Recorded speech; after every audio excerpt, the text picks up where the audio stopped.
"Sing to me and I'll give you my leftovers," laughed the CEO, until she sang and silenced him as she heard the song he had sung to his long-lost daughter.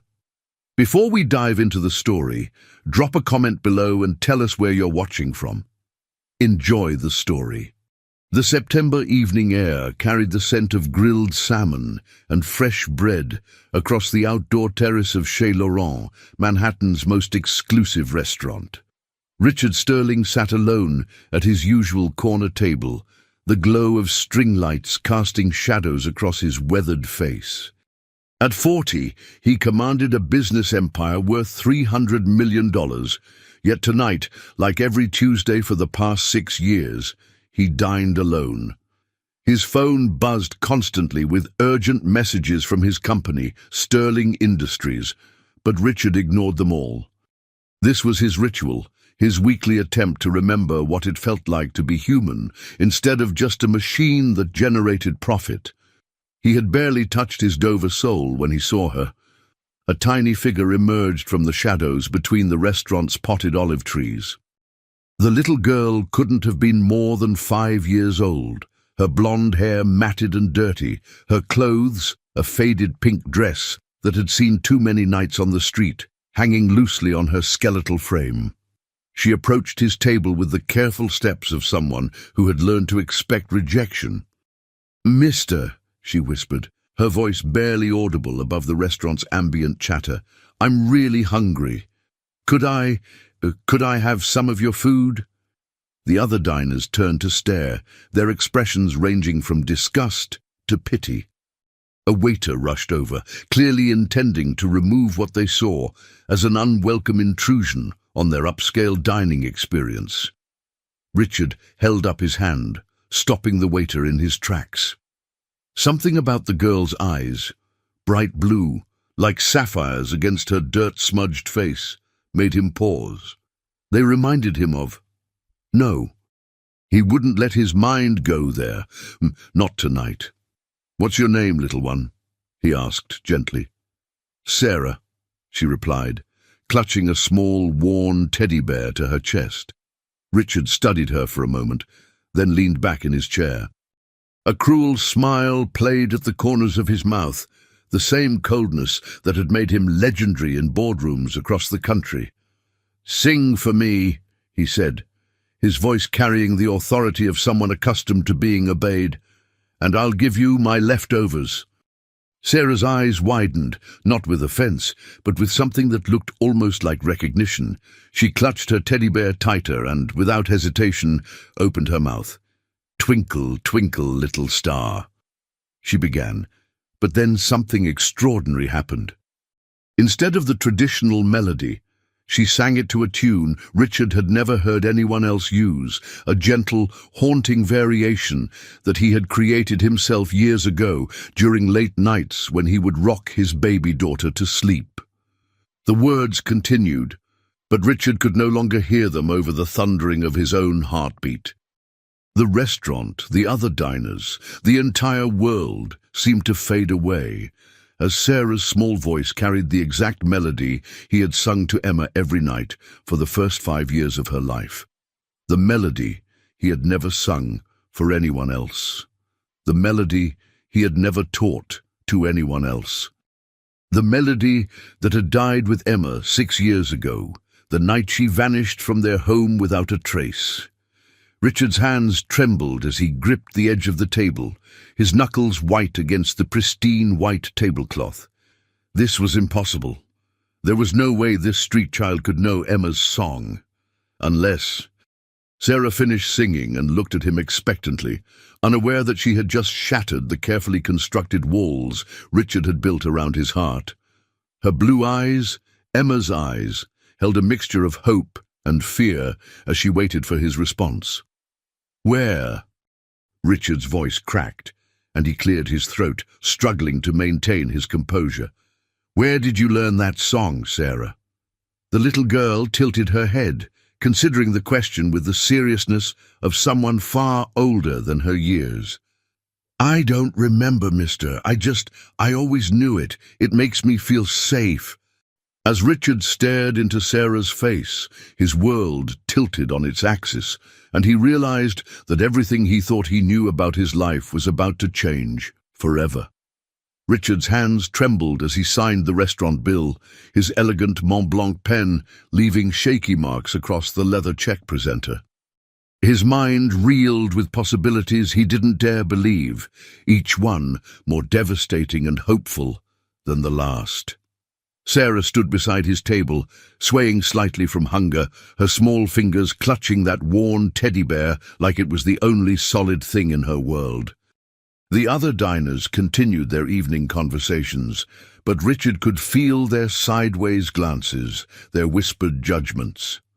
A CEO worth $300 million, having a heartfelt conversation with a homeless child like she was the most important person in the world. But Richard Sterling had stopped caring about appearances the moment Sarah opened her mouth and sang Emma's song. "Mister, are you okay?" Sarah asked, her voice carrying a maturity that pierced straight through Richard's chest. "You look like you're about to cry. Did I sing it wrong?" Richard knelt down to meet her eyes, ignoring the shocked gasps from nearby tables. Up close, the resemblance was even more striking. The same delicate bone structure, the same way of tilting her head when thinking, the same unconscious habit of tucking her hair behind her left ear. "Sarah," he said quietly, "that song you just sang. Where did you learn that melody, that exact way of singing it?" The little girl's brow furrowed, creating tiny lines across her dirt-smudged forehead. "I don't know, mister. It lives in my head. Sometimes when I'm really scared at night, when Martha locks me in the dark room, I sing it real quiet and pretend someone who loves me is listening. Tell me about these dreams you mentioned. Sometimes I dream about a big white house with tall pillars and gardens full of flowers. There's a golden dog who licks my face and sleeps in my bed. And there's a man with dark hair and silver at the sides who smells like Christmas morning. He reads me stories every night and calls me his little princess." Every word hit Richard like a physical blow. His Hampton estate was white with colonial pillars. Max, their golden retriever, had slept in Emma's bed every night. He'd called Emma his little princess from the day she was born, and yes, he wore cedar cologne, the scent Emma used to say smelled like Christmas morning. "What else do you remember about this man?" She closed her eyes, concentrating intensely. "He has strong hands that lift me up high, and he always knows what to say when I have bad dreams. He teaches me how to tie my shoes and how to ride my bike, and every morning he makes funny faces until I laugh so hard my tummy hurts." Richard's throat constricted. He had taught Emma to tie her shoes, had spent countless Saturday mornings helping her learn to ride her bike. "Sarah, what do you remember about your family, about before Martha?" Her expression darkened. "Martha says I don't have a real family. She says they threw me away like garbage because I was too much trouble and asked too many questions. She says they were happy to get rid of me." The words hit Richard like molten steel. Someone had been systematically destroying his daughter's memories, replacing love with lies. "But sometimes I think Martha is lying. Because in my dreams, the man with kind eyes is always looking for someone. He searches everywhere and looks so sad, like he's lost something very important. Sarah, no parent who truly loves their child would ever throw them away. Ever. If someone took you from your family, it's because that family loved you so much that losing you would destroy them." Tears gathered in Sarah's blue eyes. Emma's eyes. "Do you really think someone somewhere might still love me?" "I know so, sweetheart. I absolutely know so." Richard's penthouse felt simultaneously empty and full with Sarah standing in its center. Her tiny frame was dwarfed by the soaring ceilings and crystal chandeliers, but her presence filled every corner with possibility and heartbreak. Mrs. Chen, his housekeeper of 15 years, appeared with professional composure, barely masking obvious concern. "Mr. Sterling?" Should I prepare the guest suite? Yes, Mrs. Chen. And please call Dr. Patricia Williams. Tell her I need to see her tonight. It's urgent. As Mrs. Chen led Sarah away for a bath, Richard collapsed into his leather chair. 6 years of private investigators who found nothing. 6 years of false leads. 6 years of wondering if his daughter was alive or dead. Mr. Richard? Sarah's voice drifted from the hallway. The bathroom has a big white bathtub like the one in my dreams, with golden faucets that look like dolphins. Richard's blood turned to ice. Emma's bathroom in the Hampton house had featured an antique clawfoot tub with gold fixtures shaped like dolphins, a detail that had never appeared in any media coverage of her disappearance. An hour later, Sarah sat at his dining table wearing new clothes Mrs. Chen had purchased. She ate with desperate hunger, wolfing down the gourmet pasta as if it might disappear. Despite her obvious starvation, her table manners were surprisingly refined, automatic politeness ingrained in early childhood and never forgotten. Sarah, can you tell me about Martha, about where you've been living? The little girl's fork paused, wariness flickering across her features. Martha has bright red hair and eyes that are always angry. She has a scar right here. Sarah traced a line down her left cheek. And she moves us around a lot. New apartments, new cities. She says people are always trying to take us away. Us? Anu. There are other kids sometimes, but they don't stay long. They come and go, and Martha tells us not to get attached. I've been with her the longest. She says it's because I'm special. But I think it's because no one else wants me. Richard's hands clenched. Someone had been systematically breaking his daughter's spirit. What else do you remember about before Martha? Sarah closed her eyes, struggling to reach through trauma. Pieces, like broken pictures. There was a man with dark hair who carried me on his shoulders through a big house. He had the strongest hands. And when he held me, nothing bad could happen, and there was a golden dog who was my best friend. He licked my face every morning and slept next to me every night. Richard's breath caught. Max had been Emma's constant companion and protector. This man, did he read you stories? Sarah's eyes snapped open, bright with memory. Yes, every single night. He had this special chair in my room just for story time. He did different voices for all the characters. When he read about dragons, his voice got really deep and scary, but not really scary because I knew he was pretending. She studied Richard's face intensely. You have the same kind of voice, Mr. Richard, the kind that makes little girls feel safe. BJ, that night, as Richard tucked Sarah into the guest bed, she looked up at him with an expression that nearly destroyed his composure. Mr. Richard, in my dreams, the man with kind eyes is always looking for someone. He never stops looking. Do you think he's still out there somewhere, still searching? Richard cleared his throat 3 times before answering. I know he is, sweetheart. I know he'll never, ever stop looking. Dr. Patricia Williams had built her reputation treating the most difficult cases of childhood trauma, but something about Sarah made her blood run cold. The little girl showed classic signs of systematic psychological manipulation, the kind used by criminal organizations to break children's spirits. The memory suppression is extensive and professional, she explained to Richard after her evaluation. This wasn't random abuse. Someone with advanced knowledge of conditioning techniques has been methodically erasing this child's past and replacing it with false narrative. Richard paced behind his desk, like a caged predator. Can the memories be recovered? Children are remarkably resilient. The fact that Sarah is having breakthrough memories suggests her psyche is trying to repair itself in this safe environment. What kind of false narrative? Dr. Williams consulted her notes grimly. She's been told repeatedly that her biological family abandoned her because she was defective and worthless. It's a classic technique. Destroy the child's self-worth, then position the captor as their savior. Meanwhile, Detective Jack Morrison was quietly reopening Emma Sterling's case.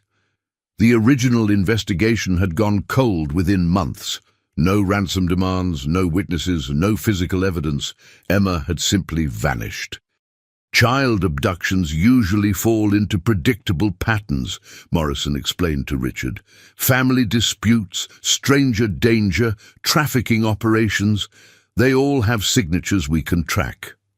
But Emma's case was different. Morrison spread the original files across his desk. No ransom demand suggested it wasn't about money. No custody dispute because your ex-wife had died. No evidence of trafficking because those focus on quick turnaround, not keeping specific children for years. Richard studied photos of Emma's bedroom, preserved exactly as she'd left it. So what was it about? Revenge, Richard. Someone wanted to hurt you in the most devastating way possible. That afternoon, Richard hired Elena Vasquez, a legendary former FBI profiler specializing in complex abduction cases. "Tell me about the night Emma disappeared," Elena said without preamble. Richard recited the familiar story. Tuesday night in June. Bath, story, bed at 8:30. Mrs. Chen checked at 10. Emma was asleep. Next morning she was gone. No signs of struggle, no forced entry. Security system functioning normally, Elena recited from the file. Whoever took Emma had extensive knowledge of your security systems, your routines, your property. This was planned by someone with insider access. Someone I knew. Someone who either knew you intimately or had access to that level of personal information. The sophistication suggests months of planning and surveillance. Eleanor showed him similar cases. The pattern is always the same. Extensive planning, inside knowledge, motivation rooted in personal hatred or revenge. I need you to make a list, Richard. Everyone you've had significant business conflicts with, former partners, fired employees, outmaneuvered competitors, anyone who might see you as having ruined their life. As Richard began writing names, Elena continued. The good news is Emma's been kept alive for 6 years. The bad news is the plan might not be finished yet. What do you mean? Revenge plots this elaborate don't usually end with just taking the child. Finding Sarah might have been exactly what they wanted to happen. The breakthrough came during Sarah's 4th night. Richard woke to heart-wrenching sobs and found her thrashing in nightmare's grip, fighting invisible demons. "Please don't hurt me," she cried. "I won't ask about my daddy anymore. I promise I'll be good."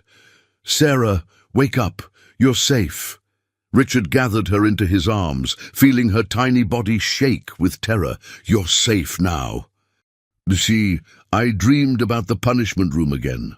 The dark room where Martha puts me when I'm bad.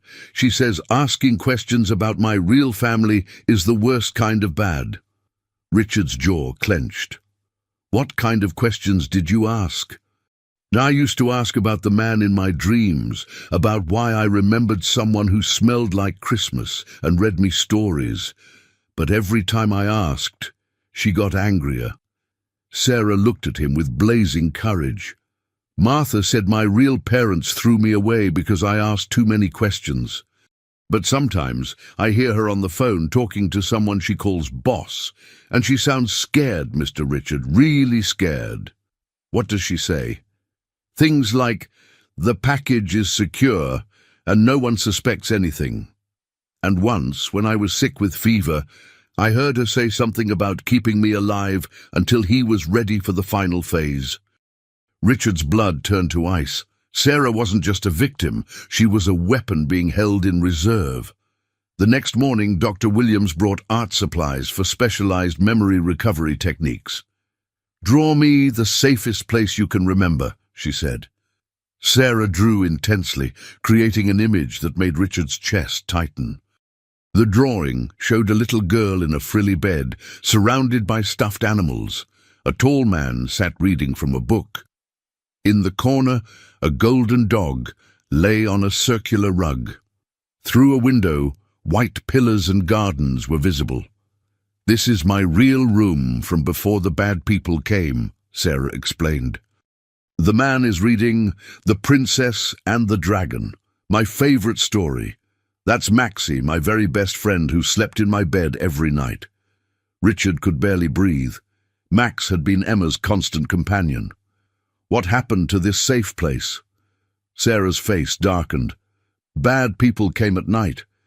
A woman with black hair and a man with cold hands who smelled like cigarettes. They said my daddy was hurt and I had to come help him immediately. But it was a lie. It was a lie. They took me in a white van with no windows.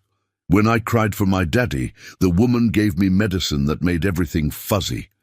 When I woke up, I was with Martha, and she told me my real family never wanted to see me again." "Do you remember anything else about these people?" Sarah straightened suddenly.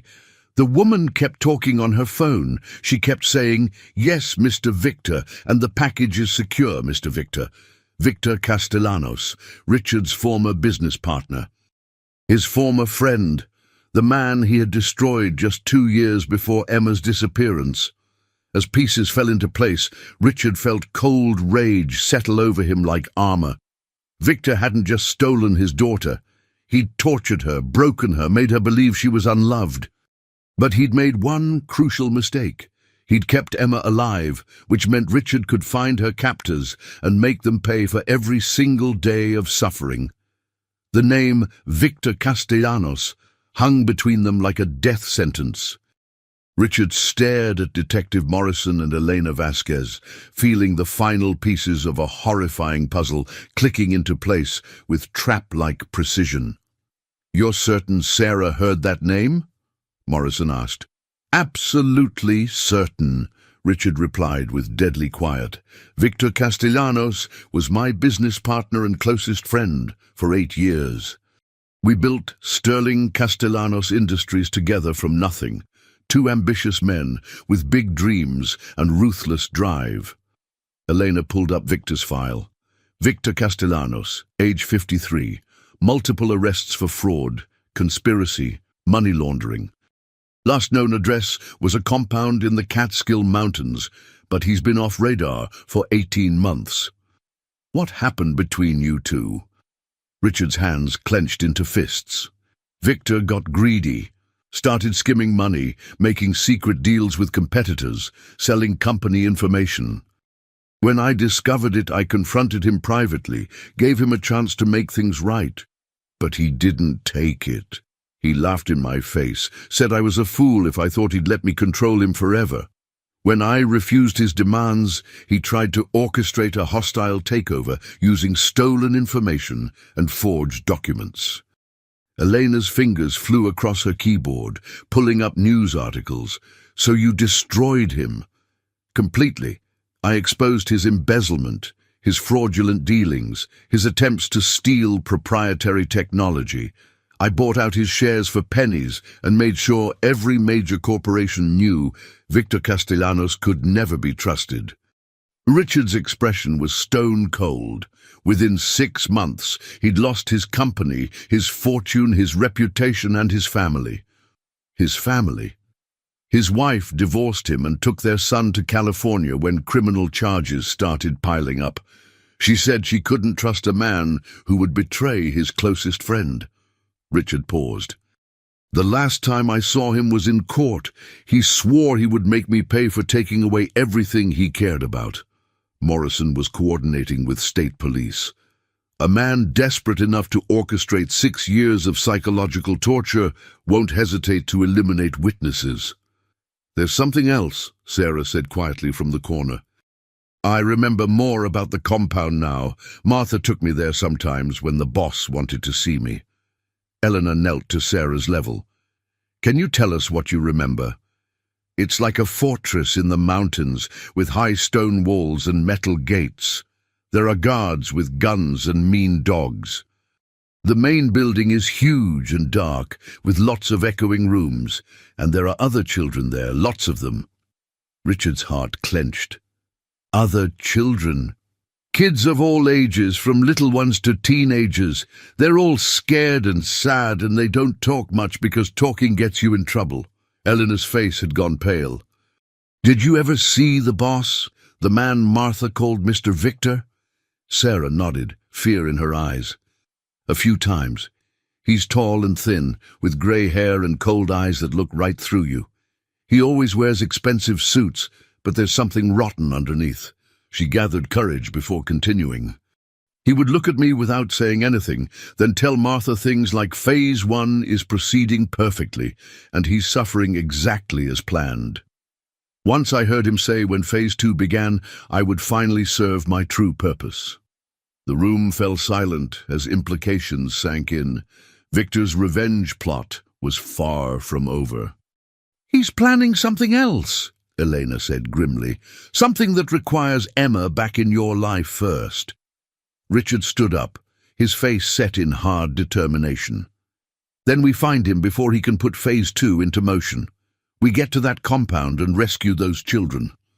That night, Richard made final preparations. Tomorrow, they would begin the hunt for Victor Castellanos and his mountain fortress. The war was about to begin, and Richard Sterling intended to win. The abandoned warehouse in Queens buzzed with tense energy as Richard's strike team assembled for their final briefing. Detective Morrison had called in favors from his SWAT contacts. Elena Vasquez had recruited 2 former FBI tactical specialists. Dr. Williams was on standby with trauma counselors for the rescued children, and Richard had liquidated $10 million in assets to fund what might be the most expensive private rescue operation in history. Sarah sat in the corner, studying satellite photos of Victor's compound with the focused intensity of a military strategist. At 11 years old, she possessed crucial intelligence that could mean the difference between success and catastrophe. The compound has 3 main buildings, she explained, pointing to the aerial images. The big house in the center is where Victor lives and holds his meetings. The long building on the left is where Martha kept the older children, and the smaller building on the right. Her voice dropped to a whisper. That's where they put the kids who try to escape. Elena marked the locations on her tactical map. Guard rotations. 6 guards during the day, 4 at night. They change shifts at 8 p.m. and 6 a.m. The dogs are kept in kennels near the main gate, but they let them loose if there's any trouble. Morrison studied the perimeter walls through binoculars. 20-foot concrete barriers topped with razor wire, electronic sensors every 50 yards. This isn't just a compound. It's a fortress designed to keep people in and keep rescue teams out. Richard felt his chest tighten as he realized the scope of Victor's operation. How many children are we talking about, Sarah? When I was there last year, maybe 15 or 20, but kids come and go. Some get sold to other places and some... She couldn't finish the sentence, but her meaning was clear. Dr. Williams placed a gentle hand on Sarah's shoulder. You're being incredibly brave, sweetheart. This information will help us save them. There's something else, Sarah said, her young face creased with worry. Victor has been expecting something to happen for a long time. Martha always said he had a plan for if anyone ever found us. He calls it his insurance policy. Elena's expression darkened. What kind of insurance policy? I don't know exactly. But I heard him tell Martha that if Richard Sterling ever got too close to the truth, he would activate something called Protocol 7. And Martha got really scared when he said it. Richard felt ice form in his veins. Victor had been planning this confrontation for years, which meant every move they made might be anticipated. We go tonight, Richard announced, his voice carrying absolute authority. Victor's had 6 years to prepare for this. We're not giving him another day. As the team made final preparations, Richard pulled Sarah aside. Sweetheart, I need you to stay here with Dr. Williams. It's too dangerous. No, Sarah interrupted, her blue eyes blazing with Emma's stubborn determination. Those kids in there are scared and alone, just like I was. They need to see a familiar face, someone who understands what they've been through. You need me, Mr. Richard. Richard wanted to refuse, wanted to keep his daughter safe from any more danger. But he could see the resolute courage in her expression, the same fierce protectiveness that had always defined Emma's character. "You stay with Elena at all times," he said finally. "The moment things go wrong, you run. Promise me." Sarah nodded solemnly. "I promise. But Mr. Richard, be careful. Victor isn't just angry. He's completely crazy. And crazy people do things that don't make sense." As night fell over the Catskill Mountains, Richard's strike team loaded into 3 unmarked vans. The compound lay 30 miles ahead, hidden in a valley that had become a fortress of nightmares. Tonight, they would either rescue dozens of innocent children and bring Victor Castellanos to justice, or they would walk into the most sophisticated trap ever devised by a brilliant madman. Either way, Richard Sterling was finally going to face the man who had stolen 6 years of his life and tortured his daughter's mind. The war that had begun with Emma's disappearance was about to reach its climax, and Richard intended to make sure there would be only one survivor. The first sign that something was wrong came 2 miles from Victor's compound when Eleanor's radio scanner picked up encrypted communications that shouldn't have existed in the remote mountain valley. "They're expecting us," she announced grimly, adjusting her night vision equipment. "Someone tipped them off." Richard felt his blood turn to ice. Their rescue mission had become a trap before it even began. How is that possible? Only our team knew about tonight's operation. Detective Morrison was already coordinating with his SWAT backup units, but his expression was grim. Professional security teams don't use encrypted radio in the middle of nowhere unless they're preparing for war. Sarah huddled close to Elena in the back of the lead van, her face pale with fear and determination. Victor always said he had eyes and ears everywhere. He bragged about knowing things before they happened. "Sarah, think carefully," Elena said urgently. "Did you ever see Victor talking to police officers or FBI agents, anyone in law enforcement?" The little girl closed her eyes, concentrating intensely. "I remember once Martha took me to a meeting in a fancy restaurant in the city. Victor was there with a man in a nice suit who kept checking his badge. They were talking about someone named Sterling, and the man said something about keeping tabs on all investigations." Richard's hands clenched into fists. Victor had corrupted law enforcement officials, turning Richard's own efforts to find Emma into intelligence for her captor. Every private investigator hired, every police report filed, every move Richard had made in 6 years had been reported back to his daughter's kidnapper. "We abort," Morrison said decisively.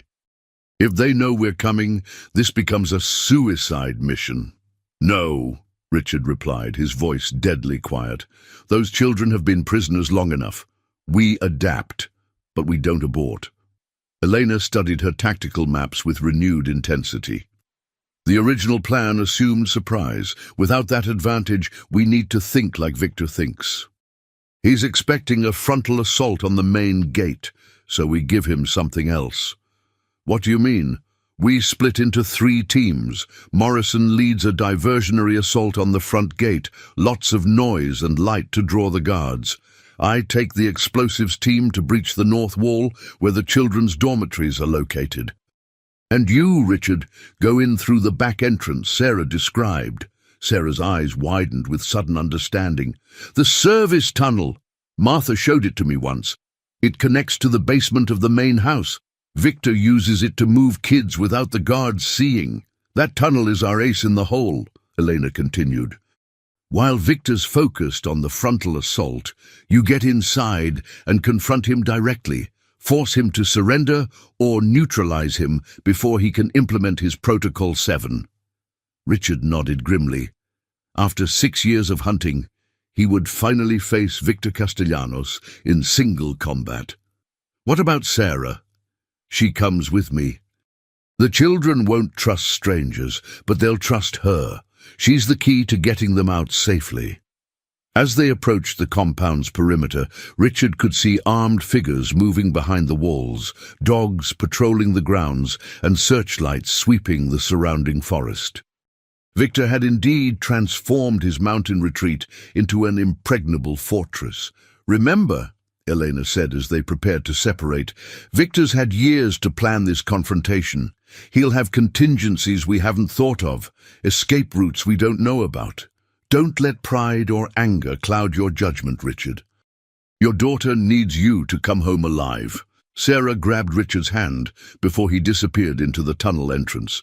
"Mr. Richard, when you see Victor, tell him something for me." "What, sweetheart?" Her blue eyes blazed with righteous fury.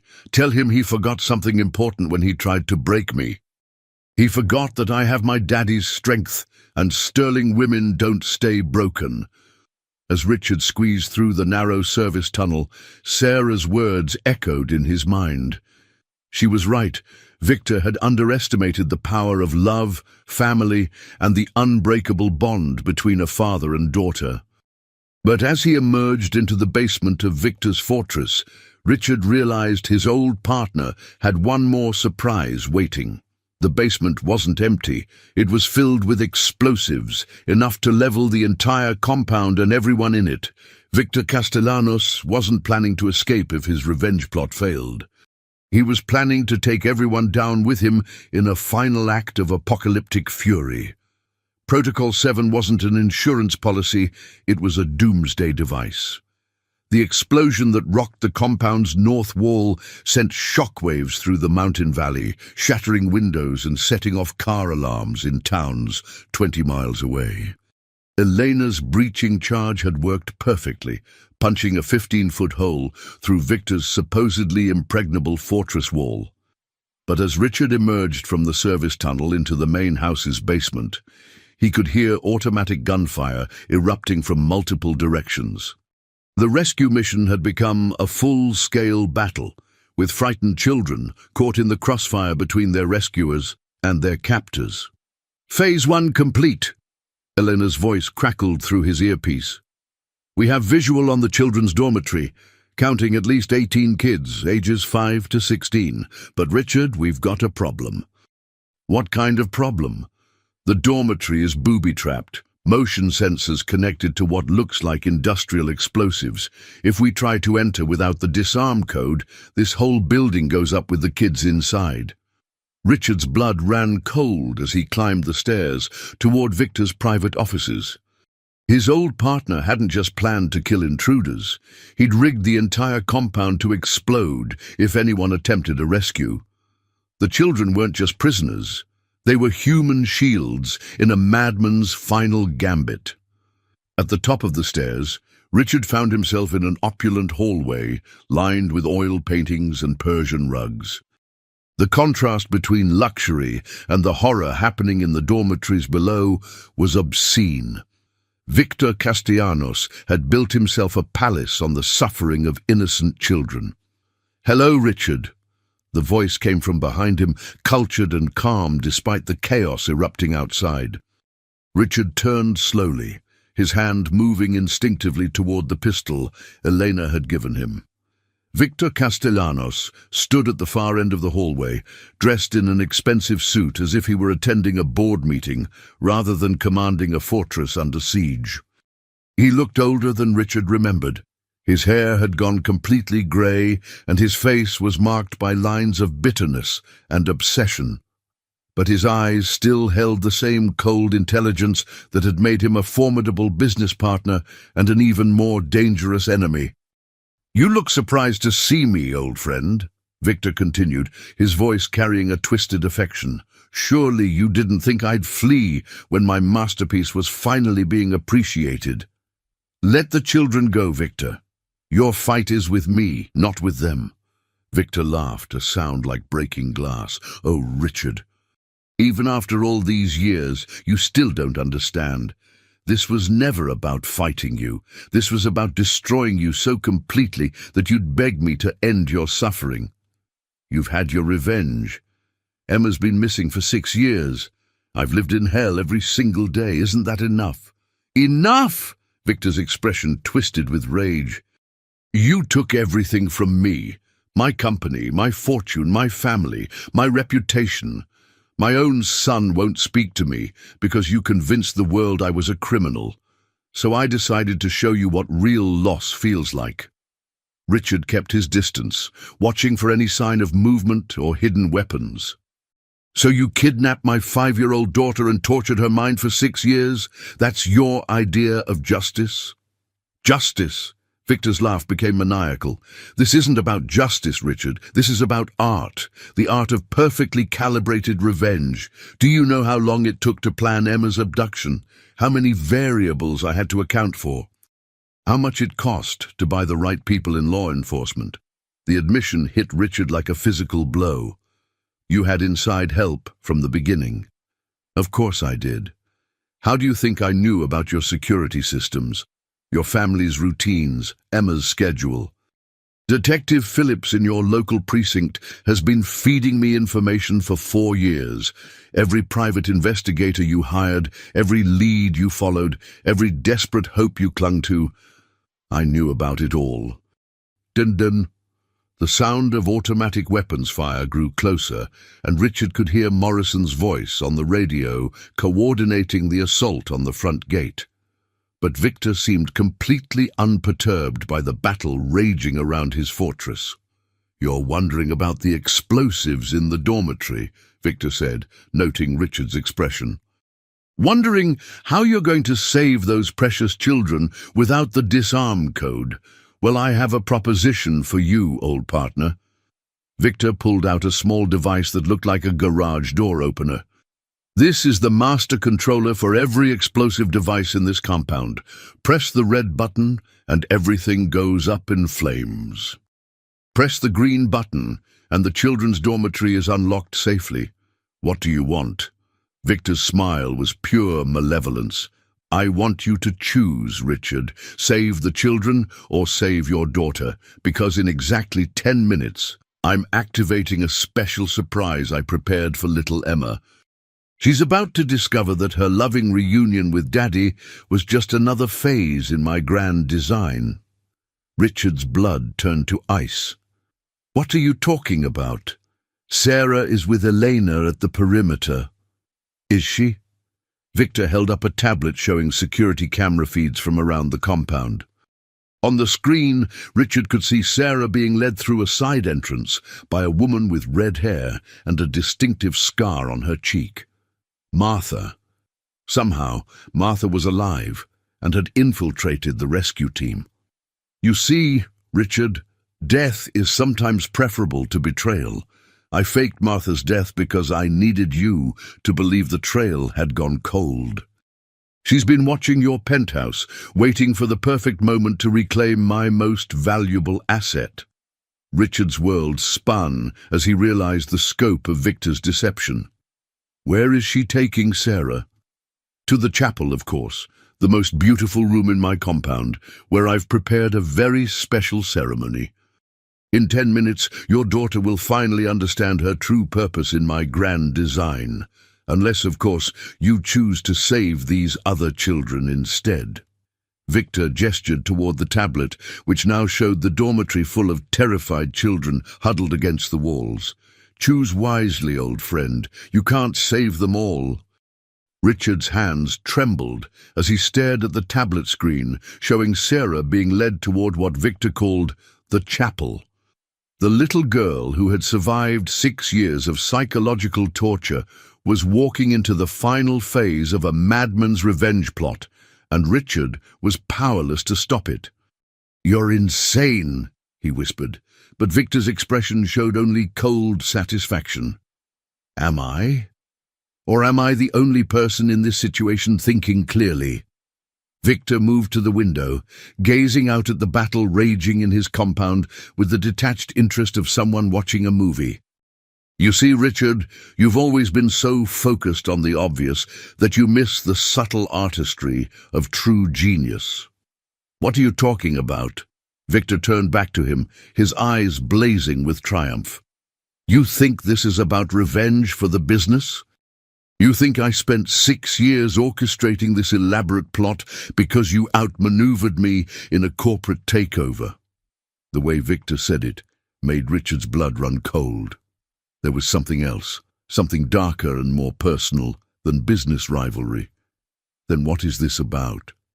It's about the truth you've been running from for 8 years, Victor said, his voice dropping to a whisper. The truth about the night Catherine died. Richard felt the world tilt beneath his feet. Catherine, his ex-wife, Emma's mother, who had died in a car accident when Emma was 2 years old. What does Catherine have to do with this?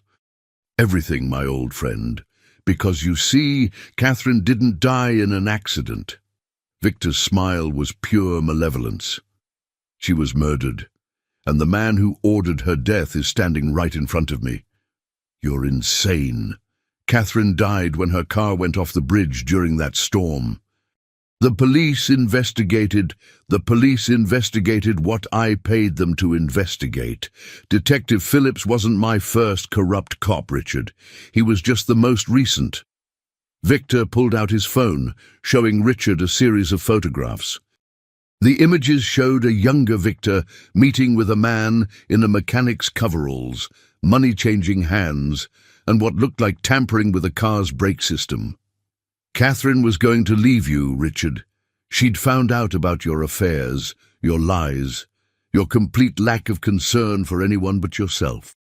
But more importantly, she was going to take Emma with her, and she was going to make sure you never saw your daughter again. Richard's legs nearly gave out. You're lying. Catherine would never. She had evidence of your infidelity, your tax evasion, your illegal business practices. She was going to destroy you in divorce court and make sure Emma grew up knowing what kind of man her father really was. Victor's voice grew more intense. I couldn't let that happen to my business partner, so I made sure Catherine's car had brake problems on a rainy night. The truth hit Richard like a physical blow. You killed my wife. I saved your marriage, your company, and your relationship with your daughter, and how did you thank me? By destroying my life the moment you didn't need me anymore. Richard stared at Victor in horror, finally understanding the true scope of his madness.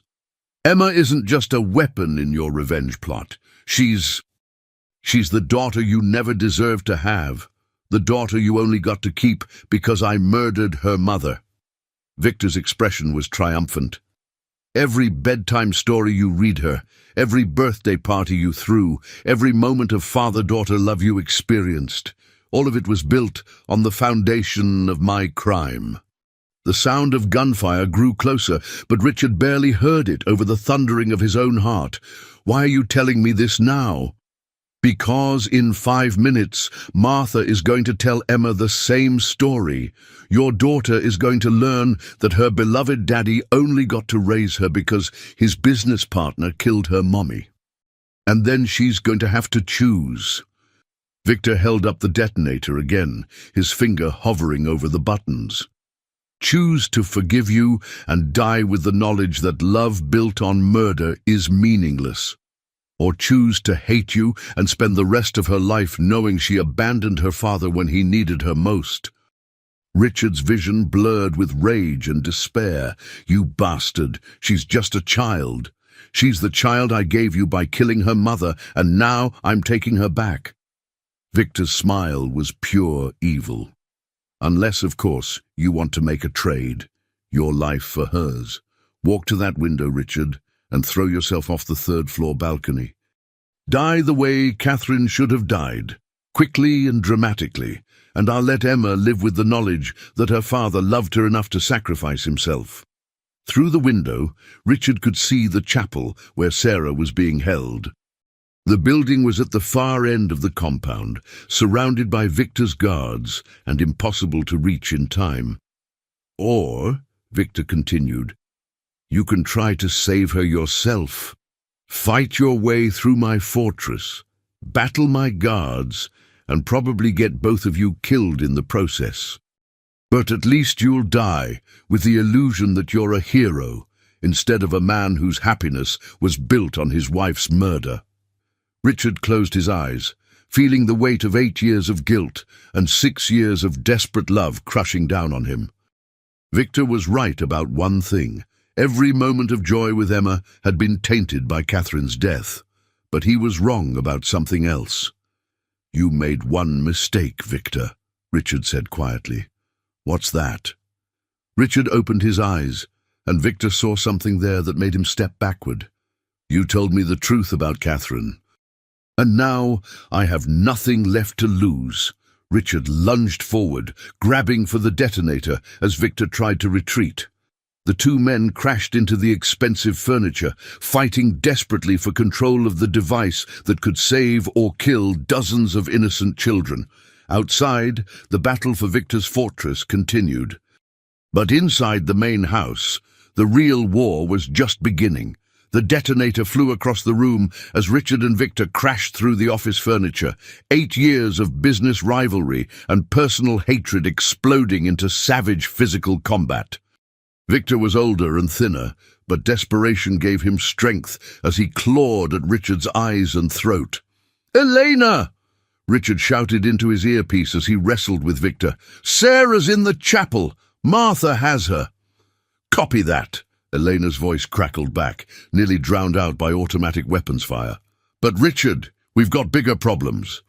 The guards are using the children as human shields. Every time we try to breach the dormitory, they threaten to execute kids." Richard drove his knee into Victor's ribs, hearing bones crack, but his former partner managed to grab a letter opener from the desk and slash at Richard's arm. Blood soaked through Richard's shirt as he realized he was fighting not just for Sarah's life, but for the lives of 20 other children caught in this madman's trap. "The detonator!" Richard gasped, spotting the device under an overturned chair. "I need the green code!" Victor laughed despite his injuries, blood trickling from his mouth. "You think I'd make it that simple? The green button arms a separate charge in the chapel. Press it, and you save these children but guarantee Emma's death. Press the red button, and you level the dormitory but might give her a chance to escape." Richard's vision blurred with rage and despair. "You sick bastard!" "I told you, Richard, this is about art.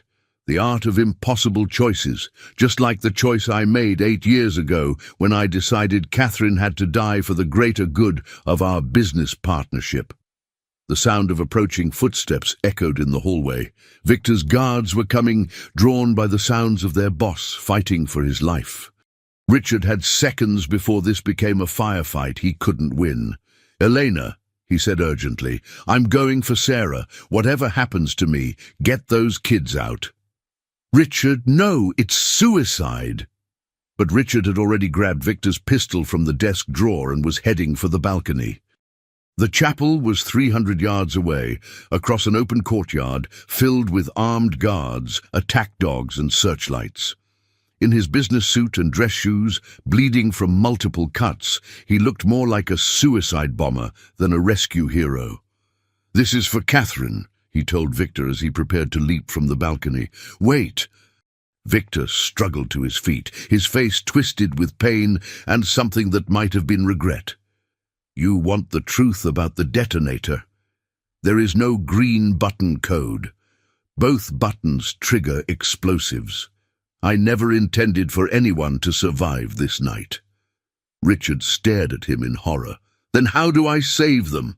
"You don't. That's the point." Victor coughed up blood, his voice growing weaker. "I designed this to be unwinnable. No matter what you choose, people you love are going to die, and you're going to have to live with the knowledge that your choices killed them." "Unless what?" Victor smiled with his last breath. "Unless you're willing to become the monster I always knew you could be." Richard looked down at the pistol in his hands, then at the detonator lying near Victor's feet. His former partner was right about one thing. Traditional heroics wouldn't work here. The situation was designed to be impossible to solve through normal means. But Richard Sterling hadn't built a $300 million empire by accepting other people's definitions of impossible. He grabbed the detonator and his earpiece crackled to life. "Elena, I need you to listen carefully. In 60 seconds, I'm going to create the biggest distraction in this compound's history.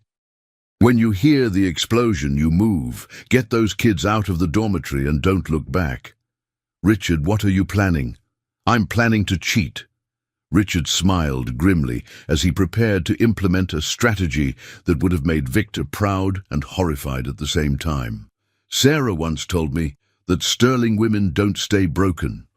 Well, sterling men don't play by rules that were designed to destroy them. He pressed both buttons on the detonator simultaneously, then hurled the device as far from the building as possible.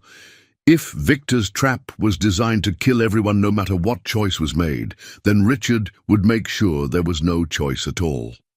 The explosion that followed lit up the mountain valley like a small sun, and in the chaos that followed, Richard Sterling began his desperate sprint toward the chapel where his daughter waited for rescue or death.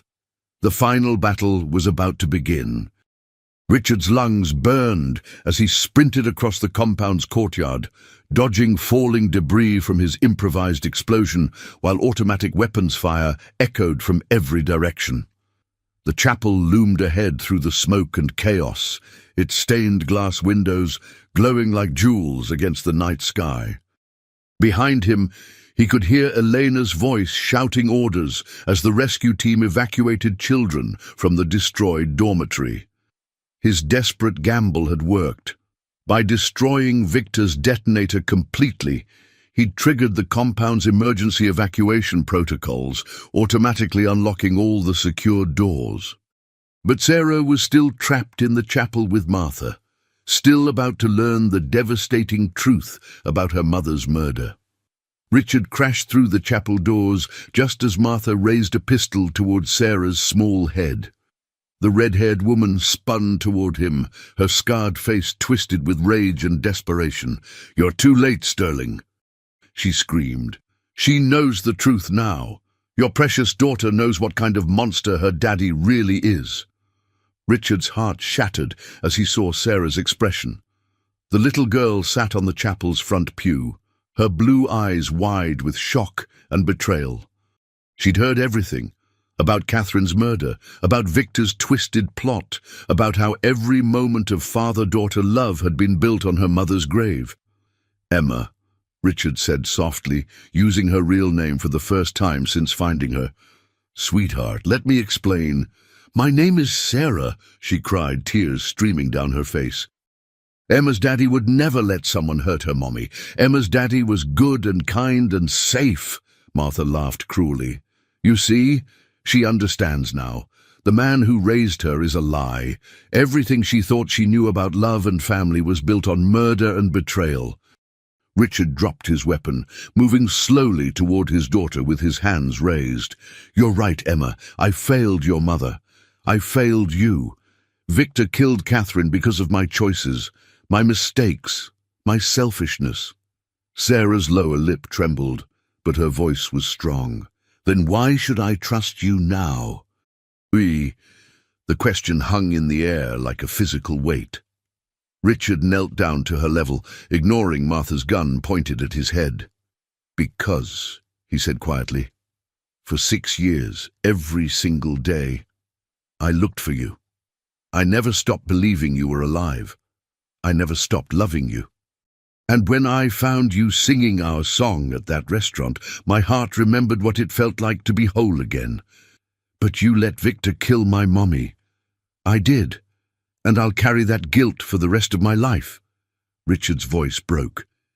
"But Emma, your mother's last words to me were about you. She made me promise to love you enough for both of us. And even though I failed her in every other way, I kept that promise." Sarah studied his face through her tears, searching for something she could believe in. "How do I know you won't fail me too?" Richard smiled through his own tears, remembering a conversation from the penthouse. "Because sterling women don't stay broken. And because you have your mother's strength and your father's stubbornness, you survived 6 years of hell and never lost your ability to hope, to trust, to love. The father-daughter reunion is very touching, Martha interrupted, but Victor left me specific instructions about how this story ends. She raised her pistol toward Richard's head, but Sarah suddenly stood up, placing herself between them. "No," she said with quiet authority. "Victor's dead, Martha. I heard the explosion, and his plan is over because I choose forgiveness." Martha stared at her in shock. "What?" "My daddy made terrible mistakes and people got hurt because of them, but he also spent 6 years searching for me, and he found me when I needed him most. He gave me a home and safety and love." Sarah turned to look at Richard, her expression wise beyond her 11 years. "I choose to be Emma Sterling again. I choose my family." Martha's hand shook as she struggled with this unexpected development. "But Victor said you'd hate him when you learned the truth." "Victor was wrong about a lot of things," Emma said softly. "He thought love could be destroyed by secrets and lies. But real love is stronger than that." The sound of approaching sirens filled the chapel as law enforcement arrived to secure the compound. Martha looked around desperately, realizing her world was collapsing. "This isn't how it was supposed to end," she whispered. "No," Richard said, standing and gathering Emma into his arms. "It's how it was supposed to begin." Later, as dawn broke over the Catskill Mountains, Richard and Emma sat together on the chapel steps, watching as 19 rescued children were reunited with their families. Elena coordinated with social services. Detective Morrison processed the crime scene, and Dr. Williams provided trauma counseling for the survivors. "Daddy?" Emma said, using the word naturally for the first time in 6 years. "Yes, sweetheart. I'm sorry Victor hurt you so much, and I'm sorry about Mommy, but I'm glad I'm home." Richard held her closer, feeling his heart heal for the first time since that terrible night when she disappeared. "I'm glad you're home too, Emma. And this time I promise you nothing and no one will ever take you away from me again."